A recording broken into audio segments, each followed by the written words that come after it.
Welcome to 1189, an online Bible commentary. My name is Tyler Marston, and today we're taking a look at Mark chapter 15. After preaching against the self-righteousness of the Pharisees and saying goodbye to his disciples and friends, Jesus has been arrested and found guilty of blasphemy by the Sanhedrin Council. This will ultimately lead to his shocking and humiliating death at the hands of the Roman officials. But it will also make divine revelations about Jesus' identity and his purpose in the world. It's a tragedy, to be sure, but it's also more than that. What did Jesus' crucifixion mean? And how is it the climax of the entire story of the Bible and the world? Early in the morning, the chief priests and the elders and scribes and the whole council immediately held a consultation, and binding Jesus, they led him away and delivered him to Pilate. Pilate questioned him, "Are you the king of the Jews?" And he answered him, "It is as you say." The chief priests began to accuse him harshly. Then Pilate questioned him again, saying, "Do you not answer? See how many charges they bring against you?" But Jesus made no further answer, so Pilate was amazed. The Sanhedrin Council has ruled that Jesus deserves to die, but Roman authority won't let them execute capital punishment. Therefore, Jesus is brought before Pilate, the Roman governor of Judea at the time. During Pilate's questioning, Jesus stands silent at every accusation thrown at him. After all, the charge is that he's called himself the Messiah, the king who will usher in God's new world and new creation. And Jesus says, that's true. Pilate even seems to realize the absurdity of this sham trial and tries to get Jesus to defend himself or to recount at all. But Jesus doesn't take the easy way out. He knows what he's here to do. And for Pilate, the Roman official who's so used to climbing a political ladder, is baffled by anyone who would submit to death this easily. Now at the feast, he used to release for them any one prisoner whom they requested. The man named Barabbas had been imprisoned with the insurrectionists who had committed murder in the insurrection. The crowd went up and began asking him to do as he had been accustomed to do for them. Pilate answered them, saying, "Do you want me to release for you the king of the Jews?" For he was aware that the chief priests had handed him over because of envy. Now Pilate had this one particular tradition of releasing any one Jewish prisoner during Passover. Now it should be noted that this wasn't done out of compassion or reconciliation. It was a manipulation tactic, a way to dissuade people from rebellion. Pilate has enough wherewithal to appeal the crowd to choose to release Jesus, a non-violent prisoner who wasn't much of a threat to the Roman authority. However, there's another prisoner there named Barabbas, a Hebrew name or title that means son of the Father. Mark notes that he's been involved in violent coup attempts and insurrections and has even committed murder in those rebellions.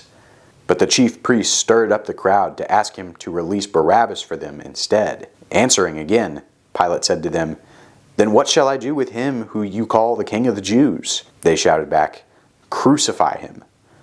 But Pilate said to them, "Why? What evil has he done?"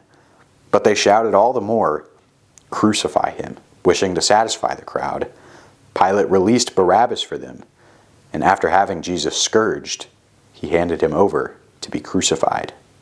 The chief priests jump at their opportunity to stir up the crowd in asking for Barabbas's violent political revolution as opposed to Jesus' non-violent, eternal revolution. They choose this son of the Father while screaming for the death of the Son of the Father, as Jesus predicted they would in the parable of the vine growers. The priests spark further bloodlust, threatening to incite a riot if Jesus isn't crucified, even if Pilate thinks he's innocent. Of course, Pilate has the opportunity and the power to do the right thing here, to let Jesus go free, but he doesn't.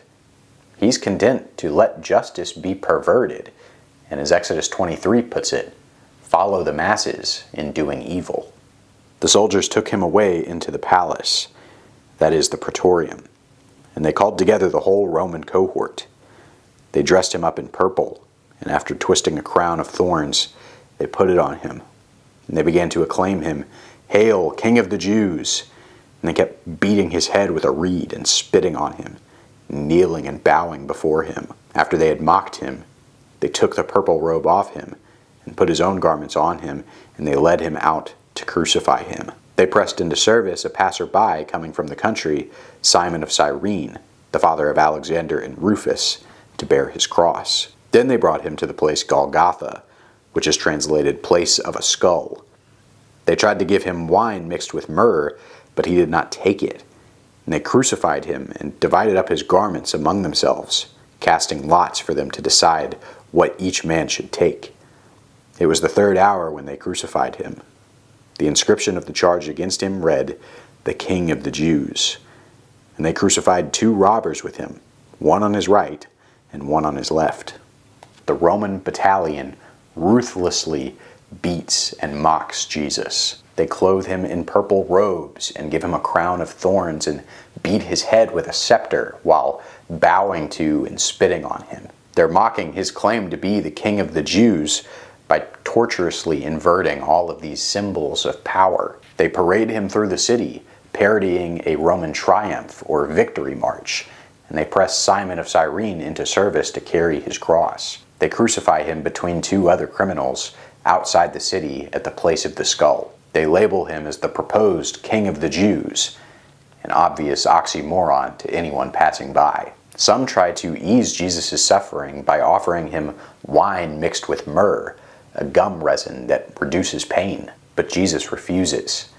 He insists on feeling every ounce of pain and suffering that he bore for you and for me. The soldiers gamble on his clothes, some of his only possessions in life, fulfilling scripture from Psalm 22. And yet somehow, in an ironic twist, this all becomes Jesus' real coronation ceremony as the Messiah, the King of the world. That moment from Mark 10 when he said that he'd come into his glory with one on his right-hand side and one at his left, that's happening now, not in spite of his submission to death, but because of it. Those passing by were hurling abuse at him, wagging their heads and saying, "Ha, you who are going to destroy the temple and rebuild it in 3 days, save yourself and come down from the cross."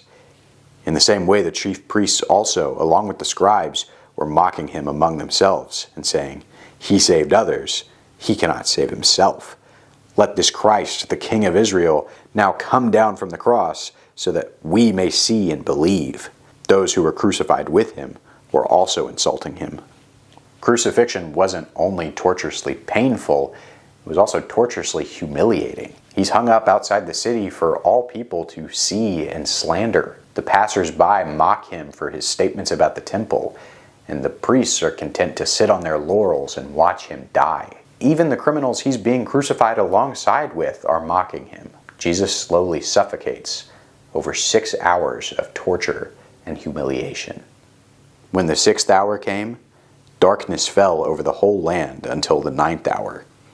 At the 9th hour, Jesus cried out with a loud voice, "Eloi, Eloi, lama sabachthani," which is translated, my God, why have you forsaken me?" When some of the bystanders heard it, they began saying, "Behold, he's calling for Elijah." Someone ran and filled a sponge with sour wine, put it on a reed, and gave him a drink, saying, "Let us see whether Elijah will come to take him down." And Jesus uttered a loud cry and breathed his last.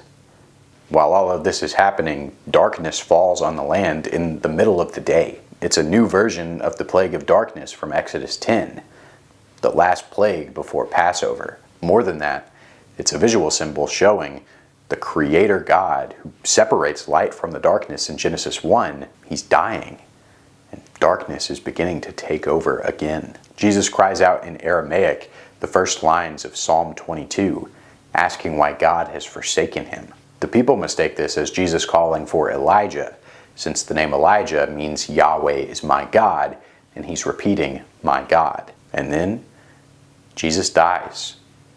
And the veil of the temple was torn in two from top to bottom. When the centurion, who was standing right in front of him, saw the way he breathed his last, he said, "Truly this man was the Son of God." At the moment when Jesus dies, an earthquake erupts that rips the veil of the temple in half from top to bottom. This was the same veil that separated out the Holy of Holies, where God's presence was supposed to dwell separate from the rest of the temple. When Jesus' death is finished, when he's atoned for the sins of humanity, God's presence is reconciled with humanity, with his creation. He no longer needs to stay separated behind a curtain, which is why it rips from top to bottom, that is, from heaven to earth. And this whole scene is punctuated by the confession of a Roman centurion, one who literally just finished putting him to death. His statement intentionally mirrors God's statements at both Jesus' baptism and his transfiguration, that Jesus is God's Son. That's who Jesus was. That's who he is. That's who he always will be. There were also some women looking on from a distance, among whom were Mary Magdalene, and Mary, the mother of James the Less and Joseph, and Salome. When he was in Galilee, they used to follow him and minister to him, and there were many other women who came up with him to Jerusalem.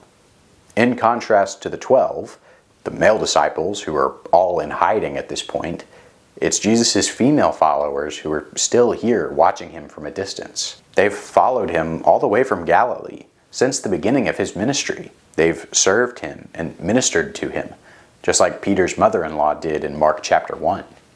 When evening had already come, because it was the preparation day, that is, the day before the Sabbath, Joseph of Arimathea came, a prominent member of the council, who himself was waiting for the kingdom of God. And he gathered up courage and went in before Pilate and asked for the body of Jesus. Pilate wondered if he was dead by this time, and summoning the centurion, he questioned him as to whether he was already dead. And ascertaining from the centurion, he granted the body to Joseph. Joseph brought a linen cloth, took him down, wrapped him in the linen cloth, and laid him in a tomb which had been hewn out in the rock.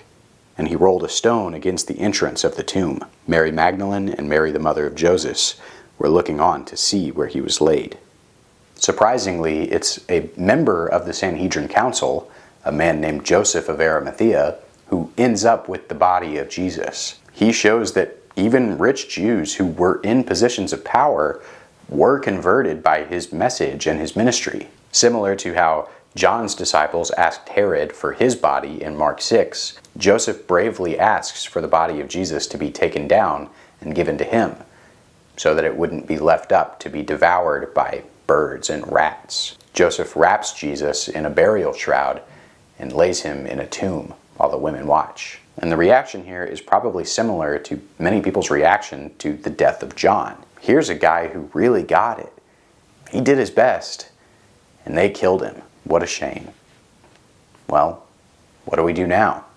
Jesus' crucifixion is not only a tragedy, and it's also not just set up for the resurrection. It's both of these things, but it's also a profound statement that's crucial to our faith. Jesus has complete confidence in God's ability to vindicate him, so much so that he submits to a torturous, humiliating death that was required to atone for the sins of humanity. Because of this, Jesus is crowned as king not just in spite of his death, but precisely because of it. Jesus' example moves us to believe that God will vindicate us if we are faithful and follow him. We have the same ability to endure suffering when we believe that God is really in control, and we are empowered to share the same sacrificial love with our neighbors. The cross of Christ is all of these things and even more if we really believe, alongside the centurion, that Jesus is the Son of God. So do we believe that? Thanks for watching 1189. I hope that you have a good day, and God bless.